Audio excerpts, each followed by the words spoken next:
안녕하십니까? 잘 지내셨어요? 오늘 말씀 제목은 물 위로 오라입니다. 요절 마태복음 14장 29절을 함께 읽을까요? 마태복음 14장 29절 시작. 오라하시니 베드로가 배에서 내려 물 위로 걸어서 예수께로 가되. 기도하겠습니다. 은혜로우신 주님, 오늘도 저희가 성부 하나님, 또 성자 하나님, 성령 하나님, 삼위 하나님께 예배를 드릴 수 있는 은혜를 주셔서 감사합니다. 우리의 드리는 예배가 주님께 감사하고 주님을 기쁘시게 하는 예배가 되게 하여 주십시오. 하나님께서 우리 각 사람을 불쌍히 여겨주셔서 만나주시고 은혜 베풀어 주시고 하나님의 말씀이 우리에게 빛이 되고 은혜가 되고 힘이 될 수 있도록 도와주시옵소서. 예수님의 이름으로 기도하였습니다. 아멘. 우리가 땅은 우리가 땅을 걸을 때 땅은 바닥이 단단하기 때문에 사람이 땅 위로 걷는 것은 안전하고 또 전혀 불안하지도 않습니다. 땅 위를 걷는 것을 불안해하거나 또 위험하게 생각하는 사람 아마 없을 겁니다. 바닥이 단단하니까 그러겠죠. 그러나 반면 물은 어떻습니까? 물은 단단하지가 않죠. 고체가 아니고 액체죠. 물은 단단하지 않기 때문에 사람이 물 위에 설 수가 없고 또 물 위로 걷는 것은 매우 위험하고 불안하게 보입니다. 그렇죠. 잘못하면 물에 빠져버리지 않을까, 그런 생각하겠죠. 그래서 그 누구도 물 위로 걸으려고 하지도 않고 또 누구도 물 위로 오라 이렇게 말하지도 않습니다. 그러나 오늘 본문을 보면 예수님은 베드로에게 물 위로 오라, 제목처럼 물 위로 오라 말씀합니다. 그러면 물 위로 오라는 이 주님의 말씀이 오늘 우리에게 무슨 의미가 있는가 배울 수 있기를 바랍니다. 제1장 난이 두려워하지 말라 22절에서 27절 말씀입니다. 14장 22절을 같이 볼까요? 예수께서 즉시 제자들을 재촉하사 자기가 무리를 보내는 동안에 배를 타고 앞서 건너편으로 가게 하시고, 예수님은 우리가 지난 시간에 배운 것처럼 떡 5개와 물고기 2마리를 축사하시고 여자와 어린이 외에 5,000명이나 되는 그 많은 사람들을 다 배불리 먹이셨습니다. 기억나죠? 네. 그리고 그렇게 하고도 남은 것이 12바구니나 되었습니다. 그리고 이는 정말 대단한 역사였습니다. 왜냐하면 떡 5개와 물고기 2마리로 5,000명이나 되는 많은 사람들을 다 배불리 먹이고 그렇게 하고도 또 12바구니나 남았기 때문에 그렇죠. 그런데 예수님은 오늘 22절을 보면 즉시 제자들을 재촉하셔서 자기가 무리를 보내는 동안에 배를 타고 앞서 갈릴리 바다 건너편으로 가라고 말씀합니다. 여기서 재촉하다는 말은 억지로, 강제로 시키다, 강요하다라는 의미입니다. 그래서 예수님은 즉시 5,000명을 배불리 먹이고 나서 즉시, 그리고 아주 강제로 제자들을 바다 건너편으로, 갈릴리 바다 건너편으로 보내셨어요. 그러고 나서 이제 무리를 또 보내셨습니다. 23절을 보십시오. 예수님은 무리를 보내신 후에 기도하러 따로 산에 올라가셨습니다. 혼자 올라가셨어요. 그리고 저물매 거기 혼자 계시면서 기도하셨습니다. 그러면 예수님은 오병이어 사건 후에 5,000명을 배불리 먹이신 후에 왜 즉시 제자들로 하여금 그곳을 떠나도록 재촉하신 것일까요? 또 무리를 왜 즉시 또 보내셨을까요?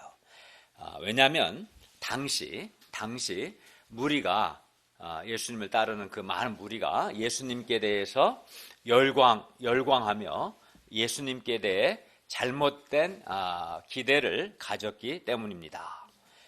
그리하여 제자들도 이 무리의 영향을 받아서 예수님께 대해서 잘못된 기대를 가질 수 있었기 때문에 그 잘못된 기대를 갖지 않도록 하기 위해서 제자들을 앞서 건너편으로 보내시고 또 무리는 무리대로 보내신 거예요. 그럼 그 잘못된 기대가 뭘까요? 오병이어 사건은 사복음서 마태, 마가, 누가, 요한복음 사복음서에 다 기록됐는데 오병이어 사건이 기록된 요한복음을 보면 당시 무리가 오병이어 사건 후에 예수님을 하나님의 아들 그리스도로 믿고 또 예수님의 통치, 하나님의 통치를 받으려고 하기보다는 요한복음을 보면 오병이어 사건이 기록된 요한복음을 보면 예수님을 억지로 임금 삼으려고 하는 것이 나옵니다. 오늘 마태복음에는 생략됐지만 그리하여 그러니까 오병이어 사건을 통해서 사실은 모든 사람들이 예수님은 하나님의 아들 그리스도 우리의 구원자시다 라는 것을 깨닫고 예수님을 받아들이고 하나님의 통치를 받아야 이게 올바른 반응인데 그렇게 한 것이 아니라 그건 안 하고 해야 할 건 안 하고 예수님을 임금 대통령을 만들어서 만들고자 한 거예요. 그렇게 하면 이제 그들의 먹는 문제를 해결할 수 있겠죠. 그렇기 때문에 예수님은 즉시 제자들을 재촉하여 그곳을 떠나게 하시고 무리도 보내심으로써 예수님을 임금 삼아서 예수님을 통해서 떡 문제, 즉 먹고 사는 경제 문제를 해결하는 그들이 예수님을 임금 삼고자 한 것은 예수님을 통해서 경제 문제를 해결하려고 했는데 그러한 그 예수님께 대한 잘못된 그들의 기대를 하지 못하도록 하신 거예요. 제자들도 보내시고 우리도 보내심으로써 예수님에 대한 잘못된 기대를 하지 못하도록 하셨어요. 물론 예수님은 예수님께 나온 무리를 예수님은 항상 예수님께 나온 자들을 불쌍히 여기시고 그래서 이제 병도 고쳐주시고 때로는 먹을 것도 주시고 귀신도 쫓아내 주시고 그렇게 하셨어요. 그러나 예수님께서 육신을 입고 이 땅에 오신 하나님이신데 육신을 입고 이 땅에 오신 근본 목적은 사람들의 질병 문제나 또 사람들의 경제 문제를 해결하기 위해 오신 것이 아니라 죄로 죽어가는 사람들을 죄에서 구원하기 위해서 오신 겁니다. 예수님이 사람이 되어 이 땅에 오신 근본 목적은 사람들을 죄에서 구원하시고 그들에게 하나님의 나라, 즉 하나님의 통치를 이루기 위해서 오신 겁니다. 그러나 무리들은 당시 그 사람들은 예수님을 이러한 영적인 메시아, 즉 구원자로 받아들이기보다 우리를 죄와 죽음에서 구원하시고 또 우리에게 하나님의 통치를 가져오는 영적인 메시아로 받아들이기보다는 자기들의 현실 문제를 해결해 주시는 그 현실 문제 안에 때로는 이제 질병을 치료하는 문제가 있을 수도 있겠고 때로는 떡을 공급받는 경제 문제 해결해 주는 그런 문제도 있겠죠. 그러한 정치적인 이제 구원자로 그런 정치적인 왕으로 예수님을 삼고자 한 거예요. 사람들은 이게 이제 잘못된 것이죠. 그래서 예수님이 그냥 가만 놔두면 그들은 예수님을 억지로 왕 삼으려고 할 것이고 제자들도 무리들의 이런 영향을 받아서 예수님께 대한 잘못된 기대를 가질 수 있었습니다. 당시 그래야 예수님은 그들이 예수님께 대해 잘못된 기대와 열광에 빠지지 않도록 하기 위해서 즉시 제자들을 재촉하여 먼저 바다 건너편으로 가게 하시고 또 무리도 보내시고 자기 자신은 기도하러 따로 산으로 가신 겁니다. 근데 오늘날에도 이제 이런 당시 무리들처럼 예수님께 대한 잘못된 기대를 갖고 있는 사람들이 의외로 많아요.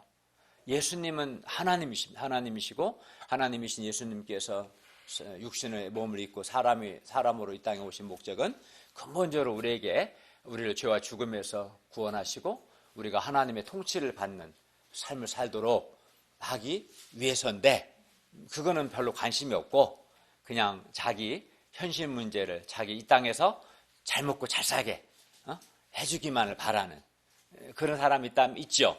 오늘 이 본문의 무리와 똑같은 거예요. 예수님은 그거를 거부하신 거죠. 그렇게 하지 못하도록 하신 거예요. 이 상을 통해 우리는 예수님의 그 사역의 핵심이 무엇이며 기독교의 본질이 무엇인가를 배우게 됩니다. 예수님은 죄로 말미암아 죄의 형벌을 받아 사람이 죄를 지으면 죄값을 지불해야 하는데 그게 죄의 형벌인데 죄의 형벌은 불과 유황이 타는 그 무서운 불못에 던져져서 영원토록 밤낮으로 고통하는 거예요. 그게 이제 죄를 지은 모든 사람이 받아야 할 죄의 형벌입니다. 무서운 거죠. 근데 이러한 불못에 던져질 인류를 예수님은 구원하기 위해 이 땅에 오셨습니다. 그리고 우리의 구원을 위해서 예수님은 십자가에서 죄인된 우리를 대신하여 예수님 자신이 죄의 형벌을 받으시고 또 죽으시고 사흘 만에 다시 살아나셔야 합니다. 이것이 예수님의 사역의 핵심이고 또 기독교의 본질인 겁니다.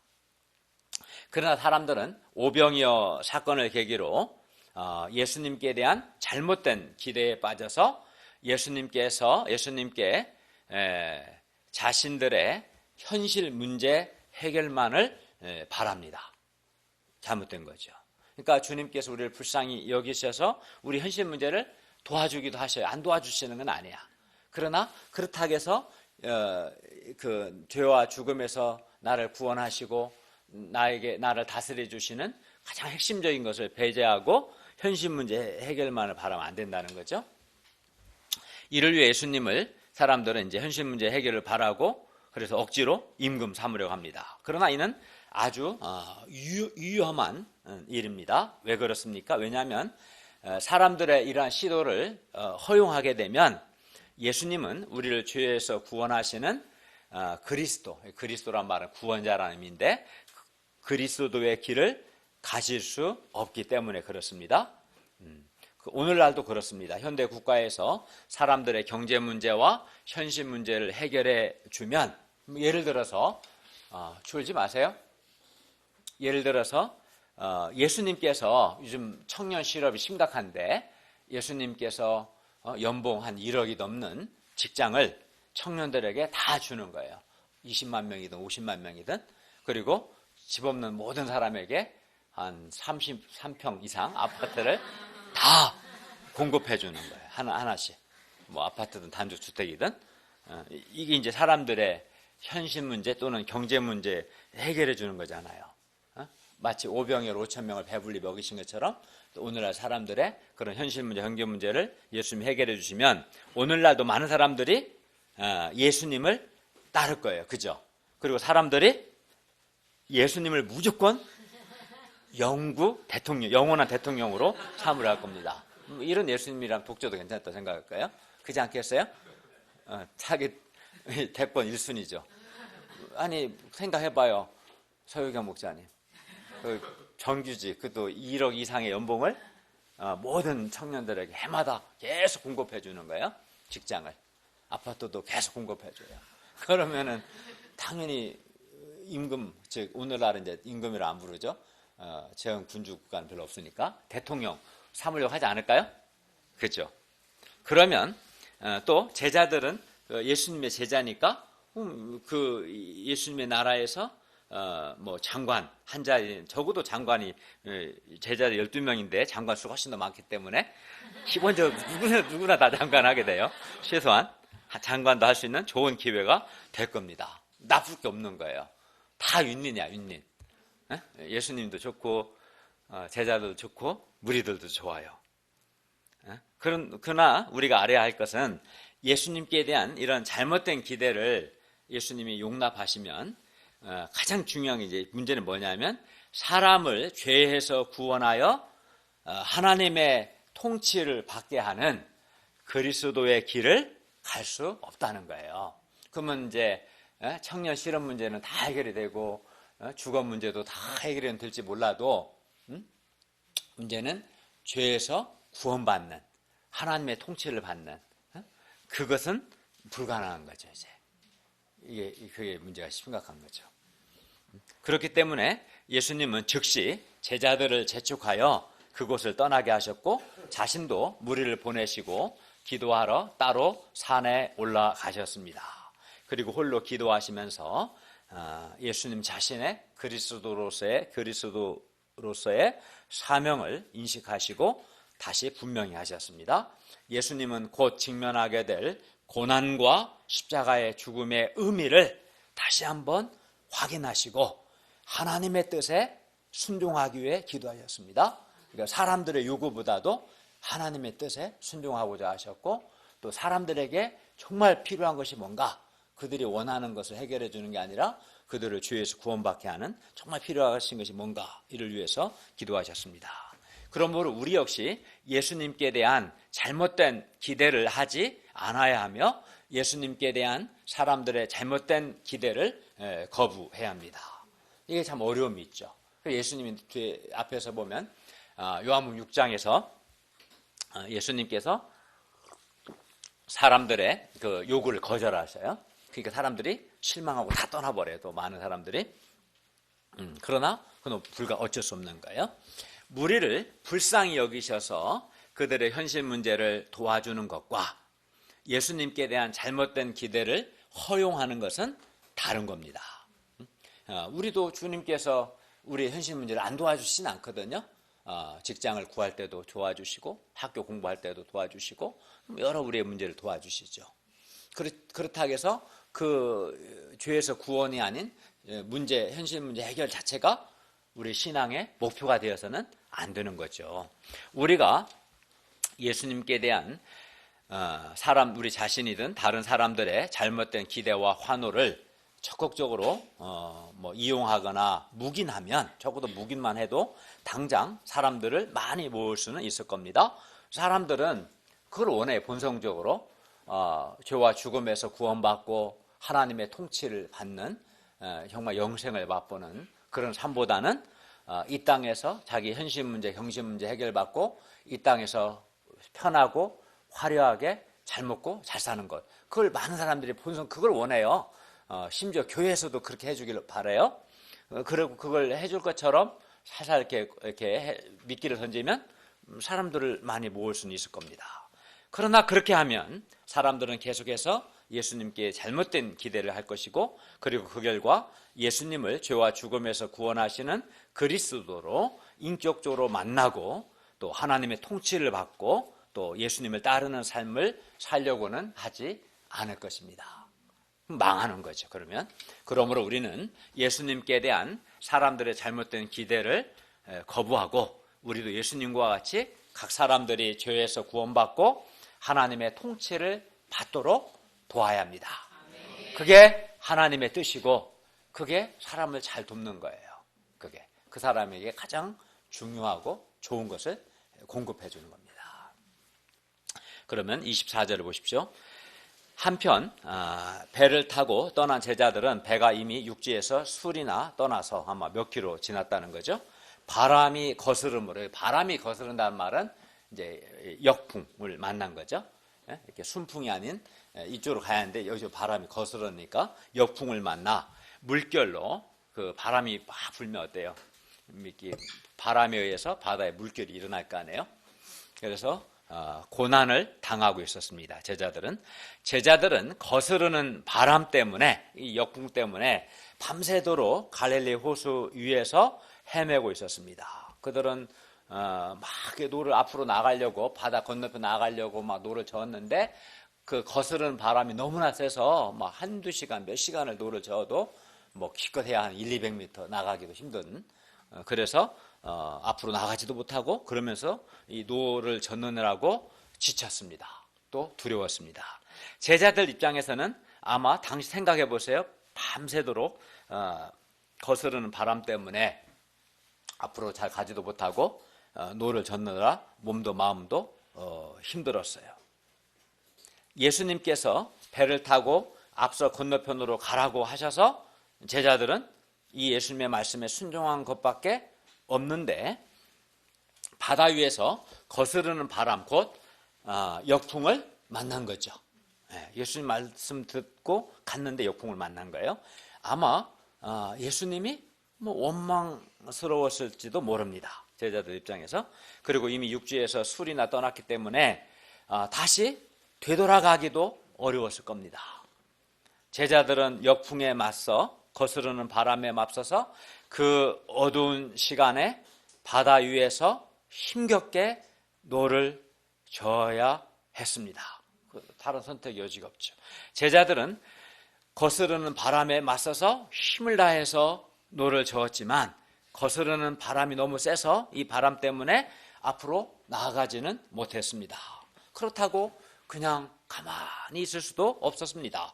가만히 있으면 배가 바람에 의해 뒤집히거나 또는 역풍에 밀려서 표류하기 때문입니다.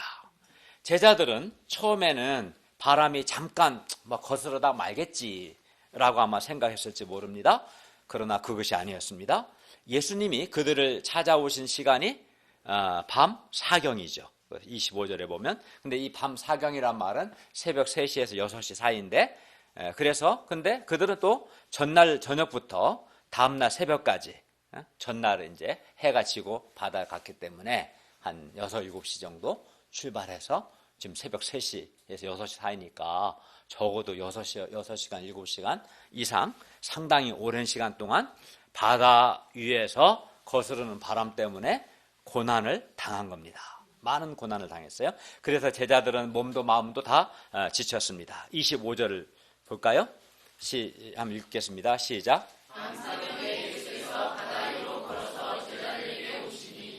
밤 사경은 방금 말씀드린 것처럼 새벽 3시에서 6시 사이를 가리킵니다. 밤 사경은 모든 사람이 깊이 잠든 시간입니다.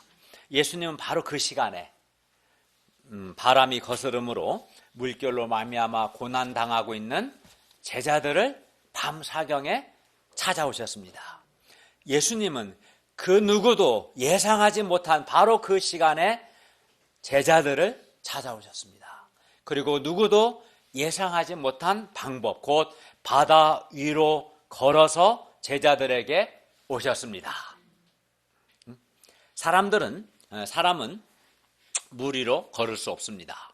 중력의 작용으로 물속으로 빠지는 것이 정상입니다. 그러나 예수님은 물 위로 걸어서 오셨습니다. 그리고 이는 제자들이 전혀 상상하지 못한 방법입니다. 그 시간에 예수님이 이런 초자연적인 방법으로 찾아올 줄을 누가 기대나 했겠습니까? 그렇죠? 그러나 예수님은 전혀 이렇게 생각하지 못한 시간에 또 전혀 생각하지 못한 방법으로 고난 중에 있는 우리를 찾아오셔서 우리를 도와주십니다. 26, 27절을 보십시오. 제자들은 예수님이 이런 시간에 이런 방법으로 찾아오시리라고는 전혀 예상하지 못했습니다. 그리하여 예수님이 바다 위로 걸어오심을 보고 놀라 유령이라 하며 무서워하여 소리질렀습니다. 예수님일 거라고 기대했다면 유령이라고 놀라 소리지르진 않았겠죠. 여기서 유령은 뭐가 유령이에요?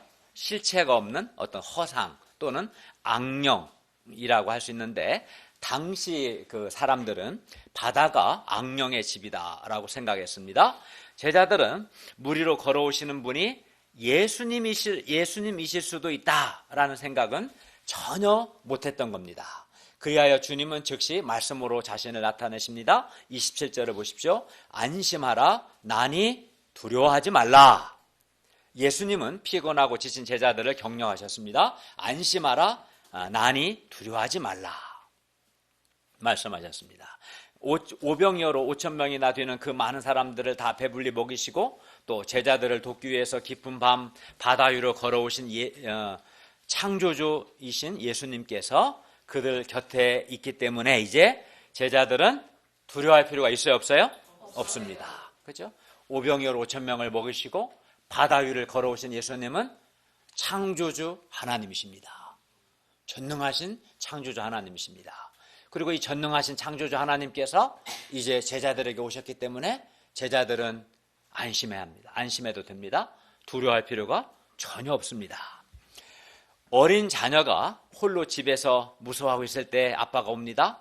나다, 아빠다. 이 아빠의 음성 한마디에 아이의 무서움은 완전히 사라집니다. 나다 하시는 예수님의 이 음성은 고난당하는 초대 교회 공동체가 가장 듣기 원하는 음성이었습니다. 나니 두려워하지 말라. 주께서께 말씀하셨어요. 제자들에게. 우리도 고난 중에 악전 고투할 때 가장 듣기 원하는 음성은 예수님이 우리에게 찾아오셔서 나니 두려워하지 말라 하시는 말씀입니다. 그런데 예수님은 우리에게도 안심하라, 나니 두려워하지 말라라고 말씀합니다. 우리는 이 상을 통해 예수님을 믿고 따르는 삶에도 얼마든지 거스르는 바람, 즉 역풍을 만날 수 있다라는 것을 알 수 있습니다. 예수님을 믿고 따른다고 해서 늘 순풍만 있는 건 아니에요. 순풍만 있는 건 아니에요. 거스르는 바람, 역풍을 만날 수 있어요.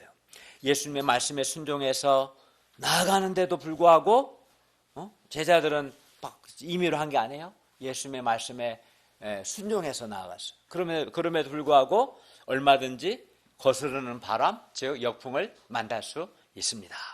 그리고 제자 공동체가 역풍을 만나면, 거스르는 바람을 만나게 되면 거스르는 바람은 앞으로 가는 것을 방해하고 막고 그런 바람이겠죠. 이런 바람을 만나면 예수님을 따르는 삶이 피곤하고 몸도 마음도 힘듭니다.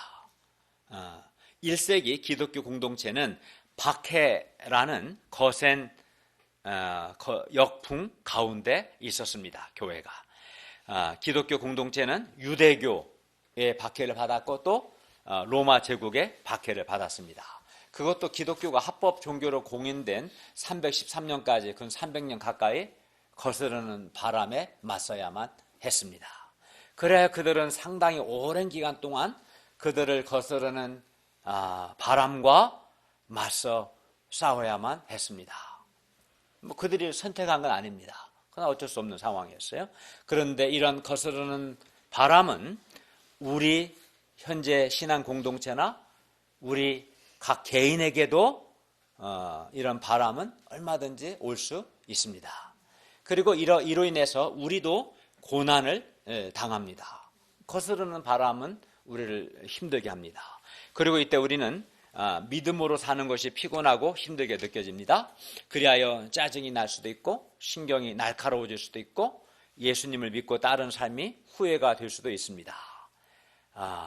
예를 들어 우리를 거스르는 바람 때문에 우리 이제 목자님들의 경우에 많이 해당되겠지만 복음 역사가 빨리빨리 성장하지 않고 정체되는 것 같을 때가 있습니다.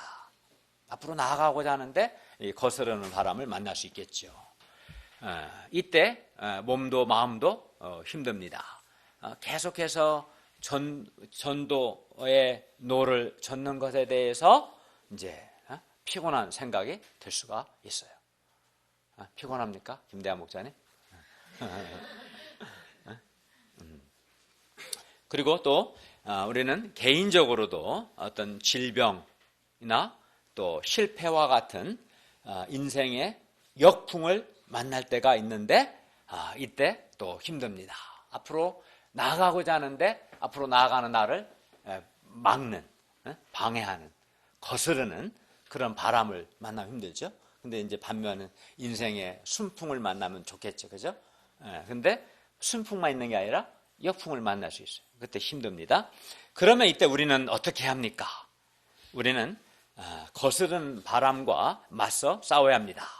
힘이 들고 지쳐도 포기하지 말고 목표를 향해서 계속해서 노를 저어야 합니다.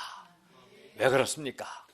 왜냐하면 예수님께서 누구도 생각하지 못한 시간에 누구도 예상하지 못한 방법으로 반드시 우리를 찾아오시고 우리를 도와주실 것이기 때문입니다. 그러므로 우리는 인생 역풍을 만날 때 비록 노를 젓는 것이 피곤하고 힘들고 지치고 심지어 포기하고 싶은 마음이 들더라도 주님께서 때가 되면 찾아오셔서 우리를 도와주실 것을 믿고 힘을 내야 합니다. 그리고 오히려 그때를 더 나아가서 예수님을 인격적으로 만나는 기회로 삼을 수 있기를 바랍니다. 제2장 물 위로 오라 28절에서 36절 말씀입니다. 예수님께서 바다 위로 걸어오심을 보고서 베드로는 자신도 예수님과 같이 물 위로 걸어보고 싶었습니다. 그래서 예수님께 말합니다. 28절을 같이 읽겠습니다. 시작.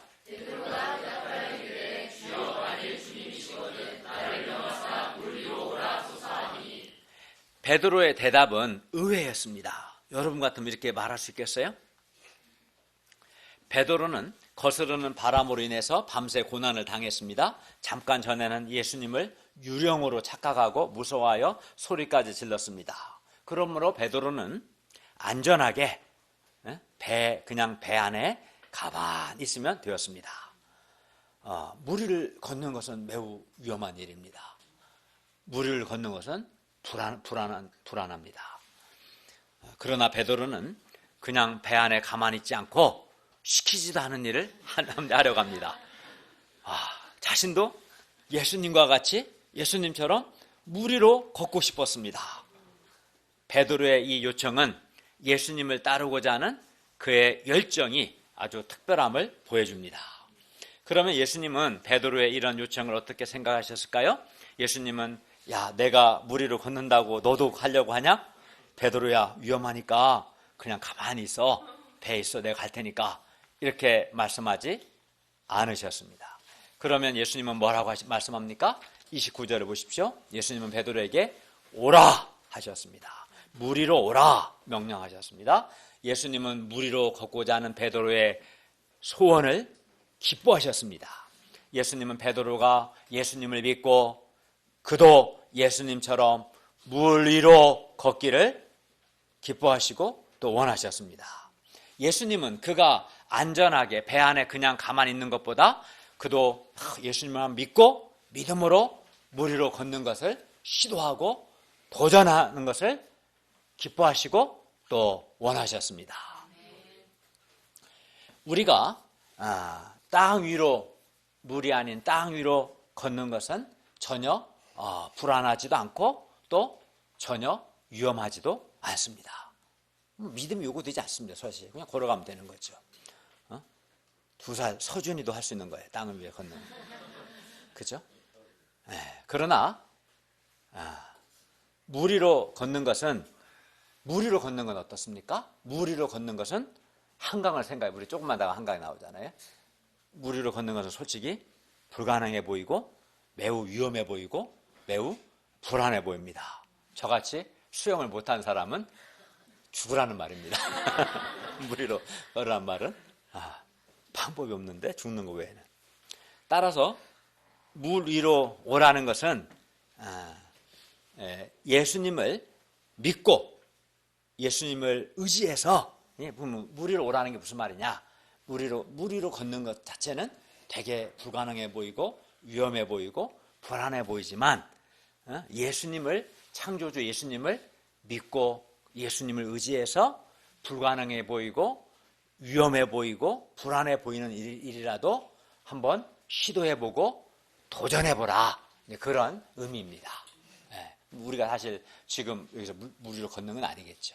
물론 베드로와 제자들은 물 위 그 상황이었으니까 가능했지만 오늘 우리에게 물 위로 걷는다는 것은 그런 되게 불안해 보이고 위험해 보이고 안 될 것 같은 그런 상황, 그렇게 보일지라도 창조주 예수님을 믿고 의지해서 포기하지 말고 시도해보고 도전해보라, 이런 의미입니다.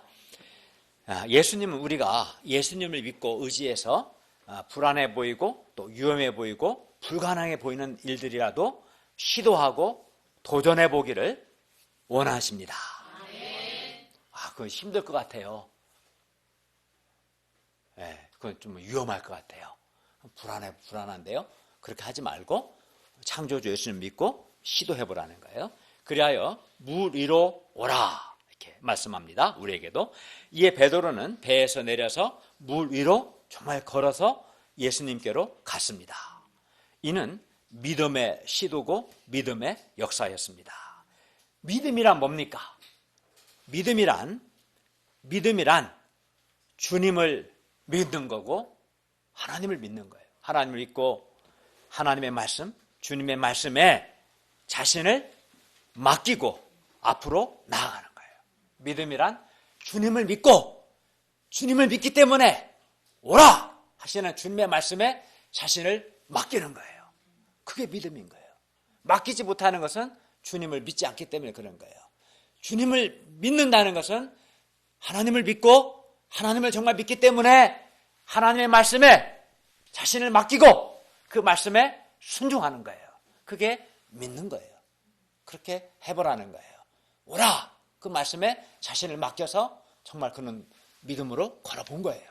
물 위로 걸었습니다. 그게 믿음입니다.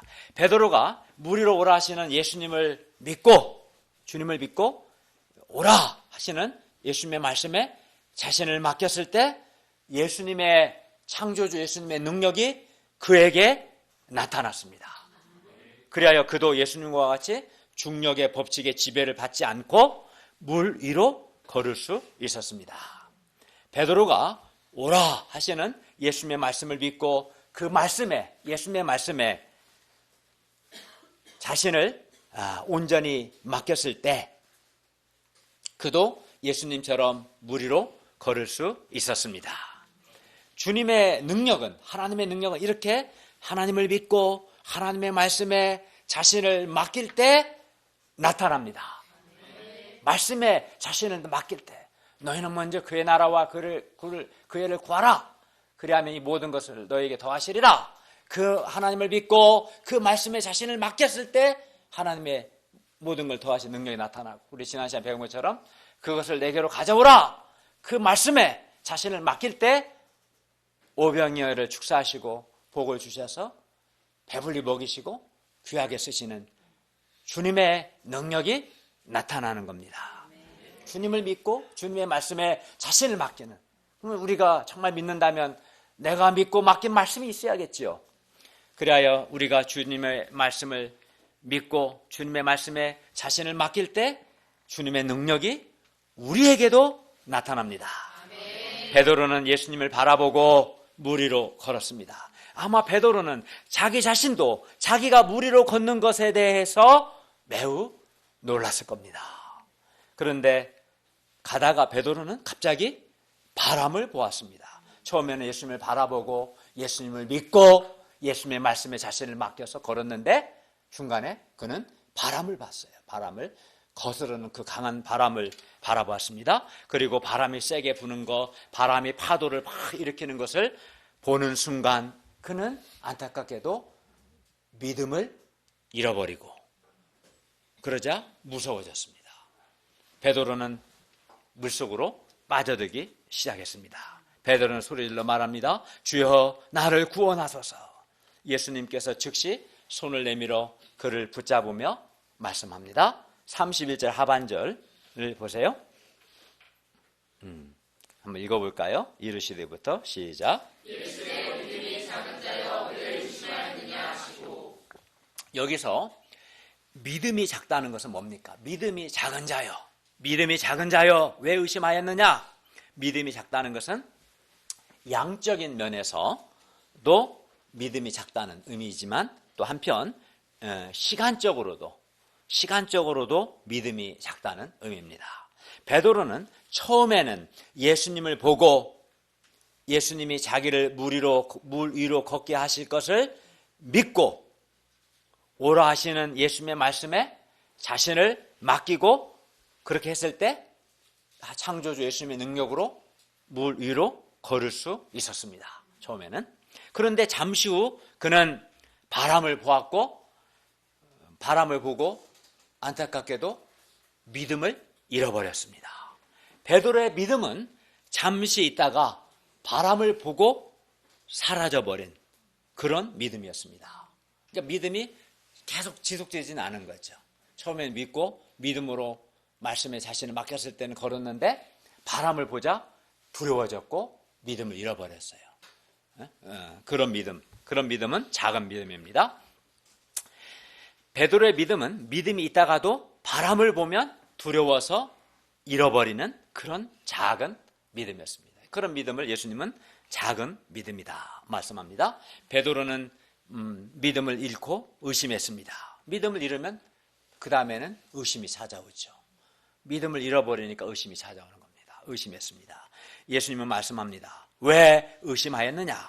바람을 보고 믿음을 잃은 베드로는 순간 자기가 계속해서 물 위로 내가 걸을 수 있을까 의심했습니다. 처음에는 그가 예수님을 믿었어요.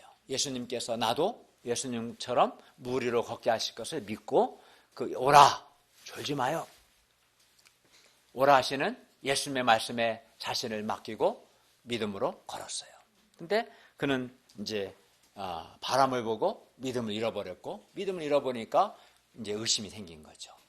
진짜 내가 끝까지 물 위로 걸을 수 있을까? 그런 의심이 들어온 겁니다. 그리고 의심하는 그 순간 베드로는 물속으로 빠져들었습니다. 믿음이 있었을 때, 믿고 말씀에 자신을 맡겼을 때는 물 위를 걸을 수 있었는데 믿음을 잃어버리고 의심하자 물속으로 빠져들었습니다. 예수님은 이런 베드로를 책망하십니다. 믿음이 작은 자여, 왜 의심하였느냐? 믿음이 작은 자여, 왜 의심하였느냐? 베드로는 바람을 보고도 예수님의 능력으로 자기가 계속 물 위로 걸을 수 있다는 것을 믿어야만 했습니다. 베드로의 믿음은 잠깐의 믿음이 아니라 바람을 보고도 지속되는 그런 큰 믿음이어야 했습니다. 그리고 그에게 이러한 큰 믿음이 있었다면 그는 바람을 보고도 계속 물 위로 걸을 수 있었을 것입니다. 잠깐의 믿음이 아니라 환난의 바람을 보고도, 우리 인생을 살다 보면 우리가 환난을 만납니다. 때로는 고난을 만납니다. 그 고난이라는 바람을 보고도 지속되는 그러한 믿음이 큰 믿음이고 참 믿음입니다. 비록 인생의 환난이나 역경의 바람이 불어도, 우리가 바람이 불죠. 바람이 없을 수가 없어요. 우리를 거스르는 바람, 환난의 바람, 고난의 바람이 불 때 그 바람이 불어도 예수님을 믿음으로 불가능해 보이고 위험해 보이고 불안해 보이는 일들이라도 내가 예수님을 의지하여 계속 도전할 수 있음을 의심하지 않는 것, 이것이 참 믿음입니다. 우리 인생에 순풍도 있지만 우리를 거스르는 역풍도 있습니다. 생각해 보십시오. 어떻게 인생에 늘 순풍만 있겠습니까? 인생을 살다 보면 나를 거스르는 역풍을, 거스르는 바람을 만날 수 있는 겁니다. 그러나 이제 문제는 거스르는 바람이 문제인데, 거스르는 바람을 보고도 예수님을 믿기 때문에 계속해서 예수님의 말씀에 자신을 맡기는 그런 믿음이 우리가 가져야 할 큰 믿음이고 참된 믿음입니다. 바람을 보고 믿음을 잃어버리고 의심한다면 그거는 작은 믿음입니다. 참된 믿음이 아닙니다. 우리가 믿음으로 산다는 것은 예수님을 믿음으로 어떤 점에서는 물 위로 걷는 것과 같습니다. 믿음의 삶은 물 위로 걷는 겁니다. 땅 위로 걷는 것은 믿음이 요구되지 않습니다. 믿음이라는 것은 물 위로 걷는 겁니다. 그래서 예수님은 우리에게도 물 위로 오라 말씀합니다. 요즘 취업하는 것이 물 위로 걷는 것처럼 많이 어렵습니다. 게다가 미래는 누구에게나 불확실합니다. 미래에 어떤 일이 있을지 우리는 알 수 없습니다. 미래 자체가 불확실하기 때문에 그 불확실이 주는 염려와 불안과 두려움이 사람에게 있습니다. 그리하여 우리 인생 자체가 어떤 점에서는 우리의 그 연약함, 불확실성 때문에 우리 인생 자체가 어떤 점에서는 물 위로 걷는 것과 같이 때로 불안하고 두렵습니다. 그래서 사람들은 물 위로 걷는 것보다 예수님을 믿고 의지해서 물 위로 걷는 것보다는 안정된 직장과 같이 불안하지 않고 확실한 것, 바닥이 단단하고 견고한 것, 즉 땅 위로 걷는 것, 그런 것을 더 원합니다. 그러나 생각을 해보면 우리가 사는 세상에 확실한 것이 뭐가 있을까요? 생각해 보면 직장도 불안하고 또 우리의 건강도 누가 자신할 수 있겠어요? 불안하고 나아가 우리 생명 자체가 유한하고 불안하지 않습니까? 그러므로 우리는 우리 인생 자체가 사실은 불안한 겁니다. 근본적으로. 그러므로 우리는 그렇기 때문에 어떻게 합니까? 예수님을 믿음으로 물 위로 걷는 것을 우리는 배워야 합니다. 주님을 믿으면 비록 물 위로 걷는 것이 매우 위험하고 불가능해 보이고 불안해 보일지라도 예수님을 믿고 예수님의 말씀에 자신을 맡기면 우리는 얼마든지 물 위로 걸을 수 있고요. 그 불안한 물 위에서 창조주 예수님의 능력을 경험할 수 있습니다. 한편 우리가 섬기는 우리의 복음 역사도 마치 물 위로 걷는 것과 같이 확실히 보장된 건 없습니다. 불안하고 두렵게 느껴질 때가 있습니다. 그러나 예수님은 우리가 물 위로 걷는 것을 불안해하거나 두려워하지 말고 오히려 더욱 예수님을 의지해서 물 위로 걷는 것을 도전해보고 또 물 위에서 창조주 예수님의 능력을 체험하고 우리 인생을 승리하기를 원하십니다. 32, 33절을 다 함께 읽겠습니다. 시작.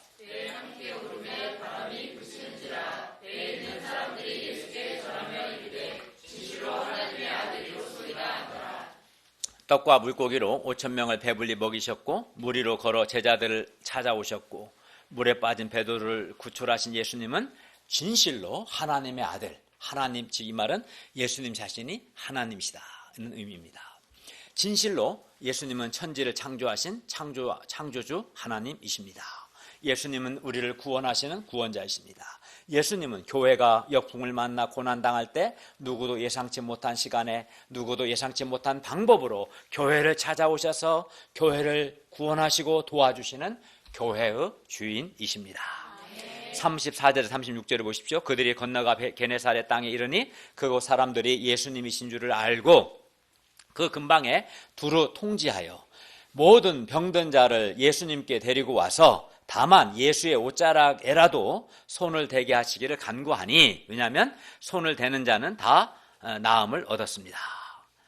하나님의 아들 예수님을 믿을 때 믿음의 접촉, 믿음으로 이렇게 옷가에 손을 댔는 이 믿음의 행위는, 믿음의 접촉은 병을 낫는 나음의 통로가 됩니다. 예수님의 권능은 너무도 분명하고 강력하여 옷자락만 만져도 나았습니다. 베드로가 믿음이 작아서 의심하다가 실패했다면 게네사렛 병자들은 예수님을 믿음으로 나음을 받았습니다. 대조적이죠. 베드로가 바람을 보고 믿음을 잃어버렸을 때 그의 마음에 의심이 들어왔고 그는 물에 빠져 죽을 뻔했습니다. 그러나 게네사렛 사람들은 믿음으로 옷가에만 만져도 나을 거다는 믿음으로 접촉했을 때 그들은 다 나음을 얻었어요. 주님의 능력은, 하나님의 능력은 이렇게 믿음이라는 통로를 통해서 나타나고 임합니다. 그러므로 우리는 환난과 두려움의 바람을 바라보고 의심하는 믿음이 작은 자가 되지 말고 끝까지 바람을 보고도 끝까지 예수님을 믿는, 또 예수님의 말씀에 자신을 맡기는 믿음의 사람이 되기를 바랍니다. 아멘. 결론입니다. 우리가 예수님을 믿고 따르는 삶을 살 때 우리를 거스르는 역풍을 만나 고난을 당할 수 있습니다. 그러나 주님은 아무도 예상하지 못한 시간에 아무도 예상하지 못한 방법으로 우리를 찾아와 주시고 우리를 도와주십니다.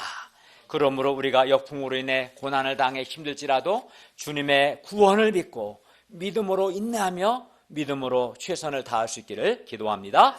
그리고 예수님은 우리에게도 물 위로 오라 말씀합니다. 그러므로 캠퍼스를 개척하고 또 인생을 개척하는 것이 물 위로 걷는 것처럼 비록 불안해 보이고 위험해 보이고 불가능해 보일지라도 살아계신 창조주 예수님을 믿음으로 말씀에 자신을 맡기고 믿음으로 도전하고 믿음으로 개척할 수 있기를 기도합니다. 그리하여 물 위에서, 그 불안한 물 위에서, 그 위험한 물 위에서 살아계시고 전능하신 창조주 하나님을 인격적으로 만나고 경험하고, 그리하여 캠퍼스도 개척하고 우리 인생도 개척하고 승리할 수 있기를 간절히 기도합니다. 기도하겠습니다. 은혜로우신 주님, 우리가 거스르는 바람을 만나 고난 중에 있을 때 우리 주님께서 예상치 않은 시간에 예상치 못한 방법으로 반드시 우리를 찾아오셔서 우리를 도와주시는 주님이심을 가르쳐 주셔서 감사합니다. 주님을 믿음으로 어둠에 빠지지 않고 주님의 구원을 기다리며 최선을 다하게 해주시고, 무엇보다 땅 위가 아닌 물 위로 주님을 믿고 주님의 말씀에 자신을 맡김으로 물 위로 걷는 삶, 그리하여 창조 예수님을 만나고 개척하고 도전하고 승리하는 그런 인생을 살 수 있도록 도와주십시오. 예수님의 이름으로 기도하였습니다. 아멘.